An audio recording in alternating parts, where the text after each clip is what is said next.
We meet with our board on a monthly and every 2-month basis. And so our board, hears the reports about our progress around patient satisfaction and HCAHPS.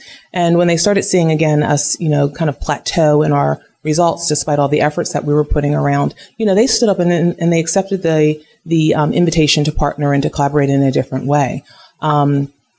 So with that, we started really diving down into the data even deeper and looking at it from different viewpoints. We have board members that come from a finance background, that come from academia, that come from community and philanthropy, different settings and so on. And so they could look at that data and look at the comments and the verbatims that we were getting back from the patients with a slightly different lens. And that helped us pivot and shift to realize that there are some other, strategies that we can employ, different ways that we could tackle, the problem, and that it wasn't just a nursing issue. It wasn't just a clinical issue. It was a whole house issue. Every person that comes in contact with that patient, both on the outside of the hospital externally, in the ambulatory setting, or even through, the transportation team that picks that patient up to the nurse or the physician at the bedside, impacts the patient's experience. And so we had to broaden our view, and our board helped us look at that a little differently.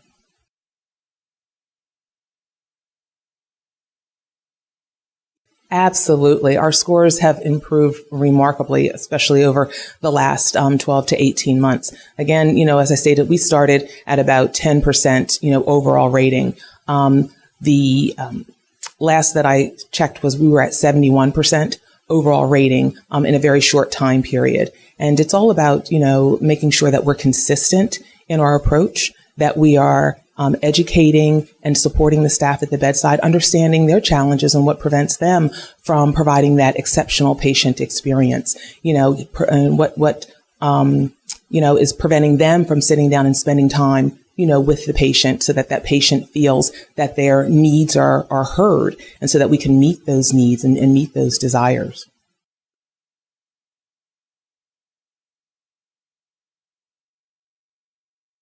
I would say two things. One, develop a plan with your team, with the clinicians, with the ancillary staff. Everybody has to have the buy-in. You have to make sure that, whatever you roll out is manageable, and can actually be implemented. You want a bottom-up approach with this. You want to tap into everybody's values because, most people are in an organization that meets their values, and aligns with their values. So you want to tap into those values. And in healthcare, the biggest value that we all carry is the value of compassion and caring, and so you want to tap into that.